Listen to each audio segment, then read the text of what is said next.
Hi there, and welcome to the post-match reaction from Ibrox, presented by This Is Ibrox. I'm joined by Craig Dennett, where Rangers have defeated Ayr 2-0 in the Scottish Cup 5th round. Craig, just get your immediate thoughts overall on that game.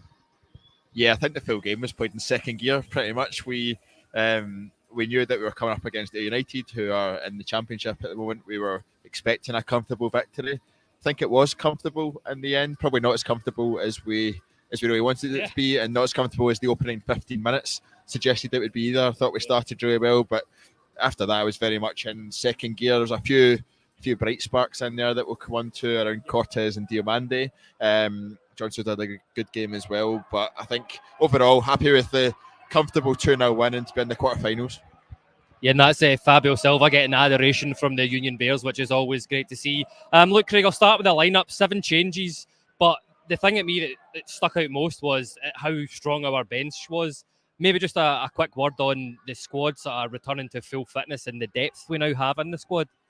Yeah, it seems like we're getting there a little bit in terms of the fitness and things like that, but it's still got a long way to go. There's a lot of those players that were in the starting lineup today that were getting up to speed and getting some minutes in the legs, or legs in the minutes, as you put it, earlier on. But there's a lot of that happening today, and you could see that.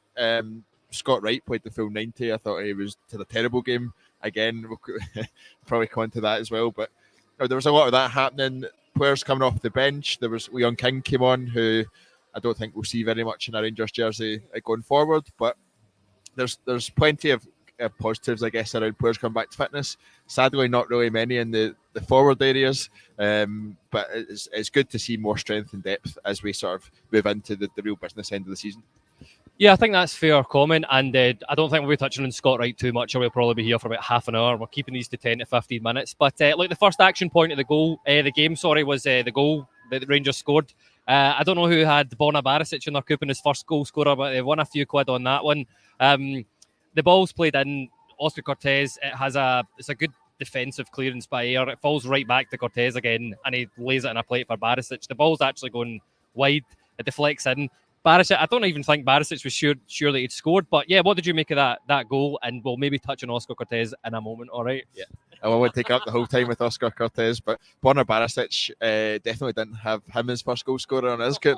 He looked more shocked than anyone that went in, and to be fair, it looked like a left back shooting, given how far wide it was going before the deflection. But I think it was more than we deserved. It was no more than we deserved. At that stage, I thought we started the game with good intensity. I thought we were creating. I thought we were putting the pressure on Ayr United, and we were really pushing for that early goal. And I thought it was really important. It's always important in these games against lower league opposition when they're sitting back that you get those early breakthroughs, because it takes the pressure off as they go through the game. I think the way the game panned out, had it been 0-0 and we were still struggling to move through the gears, then that's a completely different conversation. But the fact you're 1-0 up at that stage is really important. It takes any tension away from around the stadium as well. So absolutely not the best performance from Rangers today, but getting a goal that early and in that fashion was really good. Yeah, 100%. And something that I'll say about that as well is that even though we didn't, caveat that it was Ayr, it's the 5th round of the Scottish Cup, we didn't play brilliantly, but before the atmospheres got toxic, after things like that, so just the crowd stayed with them, and I never had anxiety watching a Rangers game for once, which doesn't happen very often. But yeah, Craig, the next thing I'll come on to is I think I've given my heart to another Colombian already. Oscar Cortes, I thought in the 60 minutes or so that he was on the pitch, he was brilliant, offered a lot of variation down that left-hand side, was cutting inside, cutting outside, skinning people, nutmegging people, had a few good crosses. What did you make of Oscar Cortes in his first start today in a Rangers shirt? Yeah, I've been really impressed. I was impressed with his cameo the other night against Aberdeen. I was impressed today again with him. His pace, his movement, his intelligence when he's on the ball, his willingness to try and get the ball at all times, and his willingness to also hit the byline is really important, I think, as well. The number of, you spoke about it a bit during the game, but the number of times between the Aberdeen game and this one that we've won corners from Cortez just driving at the byline and try to fire the ball in.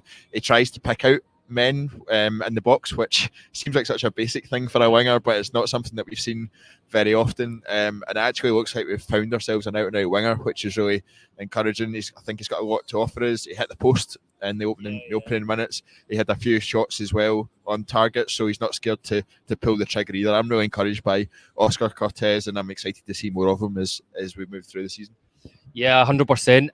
The next point I'll come on to, seen a lot of discussion around this on social media and especially on the This Is Ibrox WhatsApp group chat as well, and it was about the defence. I never like being negative on post-match reaction pods. I've seen Connor Goldson come in for a bit of stick, but for me that's a game he's an autopilot, and if he's going to have not a brilliant game against Ayr in the fifth round of the Scottish Cup, is exactly who you want him to be doing that against. But John Souttar, I thought, won everything in the air, stepping out from the back. Again, he had a really good performance for me, and I think that's the first choice centre-back partnership should be Souttar and Goldson moving forward. Thoughts on that?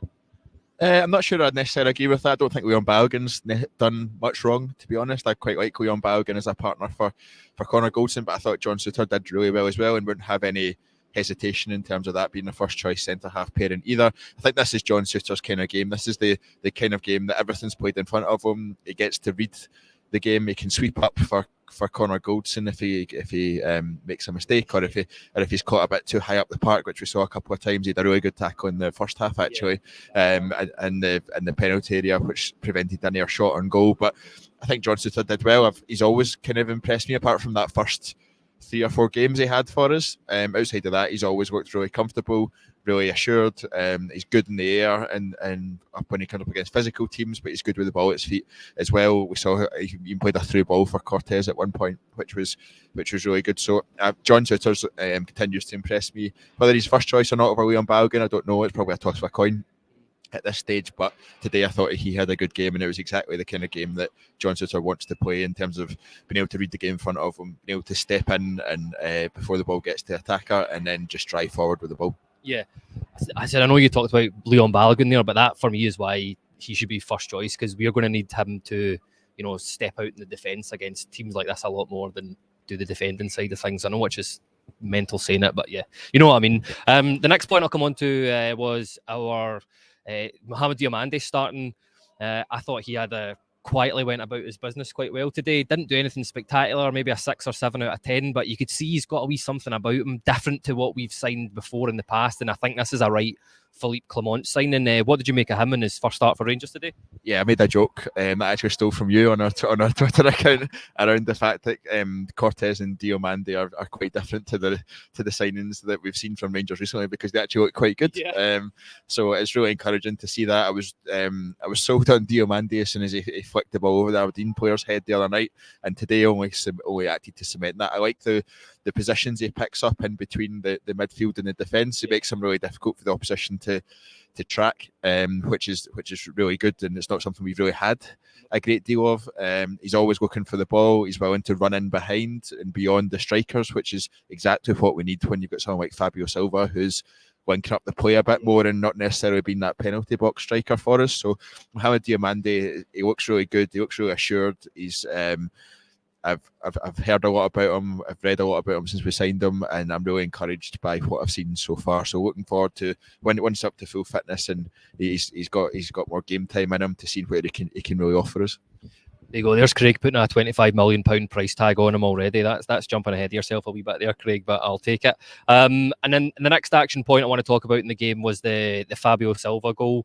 The ball comes into, I think it's Tav, played a really, really nice through ball in the box for Todd Cantwell. The Ayr defender just got there, sort of skipped past him, dinked up to the back post. I think Fabio Silva gets there first. And then just takes the ball, and then I thought that was a really good striker's finish. What did you think of the goal, and how pleased are you at the thought of Fabio Silva playing number 9 for Rangers? That's a bit of a loaded question at the end there. The second half didn't really offer much at all, if we're honest. It was a very mundane second half. Everything was just sort of going about the business without creating anything majorly. We were getting into the final third, and then everything was kind of falling flat. We weren't really creating many chances on that front. I thought Todd Cantwell came on and again made a real difference, as he has done in the last 4 or 5 games that he's played. I would probably give him the assist, even though it comes off the post from Matondo's header. I think it was Matondo's header. But yeah, it was good to get that second goal. I was getting a bit concerned that we were heading into the final 10 minutes and we didn't have that that reassurance from that stage, because as comfortable as we'd looked, all it takes is a worldie from 30 yards and you're one each and heading towards extra time. So having that comfort of the second goal was really positive. Fabio Silva was in the right place at the right time, swiveled on the ball and took his goal well. So it's his second goal for us. I like Fabio Silva. I think he's getting better and better as he gets more game time. I'm not convinced he's the number 9 that we need. I still think we should have signed one in January, but I'm encouraged there's enough goals coming from elsewhere in the team that that we do still have enough in this title race to have a real go. I said in the podcast last week that I thought we would I think we'll win the league. I still of that view, but we need this form to continue, and we need to keep getting the most out of the players that we've got on the park at the moment. I thought you were about to say there that we didn't have enough forwards, but you're forgetting, Craig, that Zach Lovelace is still to come back. So that's my obligatory mention for Zach Lovelace anytime I'm on a podcast. Sorry. Look, Craig, just before we wrap it up and finish up here, need to get your man of the match. Again, no, it wasn't a brilliant game. Couple of contenders. The sponsors man of the match at Ibrox was Oscar Cortes. Do you agree with that? Yeah, I would agree with that one. I think he was the best player on the park for I was going to say for us, but for either team. Not Scott Wright? Definitely not Scott Wright, no. So I think Oscar Cortes deservedly got man of the match. I'm really encouraged, as I said, by what he can offer us and as we go forward through this season, and excited by the fact we've got a bit of creativity out wide. Yeah, I'm delighted with a bit of creativity out wide now as well. For what it's worth, I would give Cortez man of the match too. But listen, guys, that just about wraps up. Thanks very much for tuning in. You will catch us live tomorrow at 8:30. I believe Scott Patterson's hosting that one. I'm not sure who's on with them, but you know it'll be a couple of fantastic guests as always. But take care, everybody, and we'll see you then.